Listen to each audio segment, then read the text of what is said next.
చాలా సందర్భాలలో మరి సేవాలాల్ గారి యొక్క జయంతి ఉత్సవాలలో పాల్గొనేది. అప్పుడు నేను ఎమ్మెల్యేగా ఉన్నప్పుడు కూడా చాలా సార్లు ఇదే మరి గోవింద్ నాయక్ గారు మరి ఎప్పుడు ఈ యొక్క స్థలం గురించి నాకు ఈ మధ్య కాలంలో నేను మంత్రి అయిన కాడ నుంచి కూడా రెగ్యులర్ గా గుర్తు చేస్తూ మంచి సపోర్ట్ గా నాకు నా ఎన్నికలప్పుడు కానీ ఎప్పుడు కూడా మోహన్ లాల్ గారు వారి యొక్క పాత్ర మరి ఇప్పుడు నూతన యువకులు కూడా చాలా మంది ఇటు సునీల్ గాని అటు ప్రశాంత్ గాని టౌన్ లో ఇక్కడ మరి సర్పంచ్లు కూడా చాలా పసర నుంచి గాని అటు దేవగిరిపట్నం నుంచి ఇంకా మన పత్తిపల్లి నుంచి కూడా అందరు వచ్చిరు. వారందరికీ పేరు పేరున హృదయపూర్వక ధన్యవాదాలు.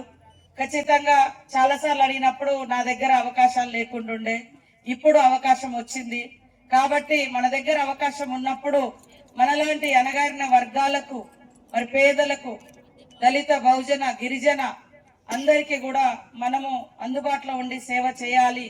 అదే ఈరోజు సేవాలాల్ గారికి మనం ఇచ్చేటువంటి నివాళి.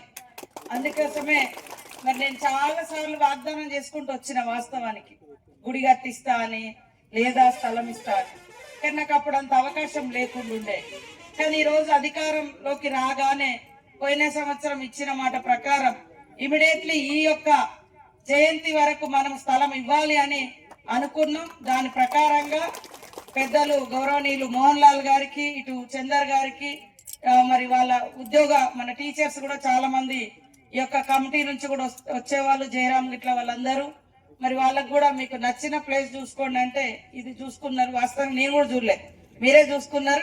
మీరు ఇక్కడ నన్ను తీసుకొచ్చారు వచ్చిన. అట్లనే మీ అందరి కోరిక కళ ఇది ఇచ్చిందే మనం గుడి కట్టుకోవడానికి. ఇవాళ ముఖ్యమంత్రి గారు కూడా పెద్ద ఎత్తున 20 ఎకరాలు ఇస్తా అని కూడా అక్కడ అనౌన్స్ చేయడం జరిగింది.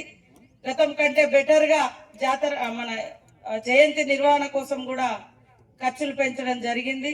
కాబట్టి గుడి కూడా ఖచ్చితంగా మళ్ళీ జయంతి లోపు మనం నిర్మించుకుంటాం. ఇది మీరందరికీ మేమిచ్చే మాట.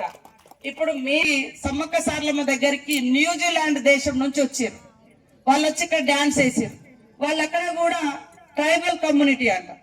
అంటే వాళ్ళు వచ్చినా కూడా ఇక్కడ ఇంత దూరం వచ్చినా వాళ్ళ వేషధారణ వాళ్ళ అవన్నీ మర్చిపోకుండా సేమ్ అదే ప్రదర్శించారు. నార్మల్ గా ఎవరో ఫారెన్ నుంచి వచ్చిండు కాబట్టి ఇక వేరే దేశం లెక్క చేస్తే వాళ్ళు మనోళ్ళని మనం అంత దగ్గరగా తీసుకోకపోదు. అరే వీళ్ళు మన లెక్కనే వాళ్ళకు కూడా ఒక ఆట ఉంది, ఒక పాట ఉంది, ఒక భాష ఉంది అని వాళ్ళు ఇక్కడ దాకా వచ్చారు కాబట్టి మనం కూడా వాళ్ళని గౌరవించడం. కాబట్టి ఎవరు కూడా నేను ఒకటే చెప్తాను, ఎంత గొప్ప ఆస్తివంతుడైనా నీ యొక్క వేషధారణలో వ్యతిరేకించకు. నువ్వు యూనిఫామ్ పోతావు స్కూల్ పోయేటప్పుడు, ఆ కాలేజీకి పోయేటప్పుడు ఇంకొక రకంగా ఉంటావు, అది ఓకే.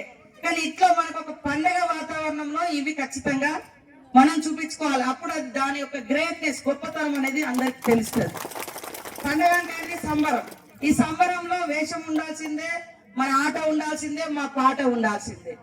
అట్లా నన్ను కూడా మొన్న ఇక్కడ మంత్రులు వచ్చారు. మొన్న ఉత్తమ్ కుమార్ రెడ్డి గారు ముఖ్యమంత్రి గారితో చెప్తున్నారు, మొన్న దేవాదులకు వచ్చారు, సీతక్క అక్కడ డాన్స్ వేస్తే ఎంత బాగా అందరూ సంతోషపడుతున్నారు ఇట్లా అని.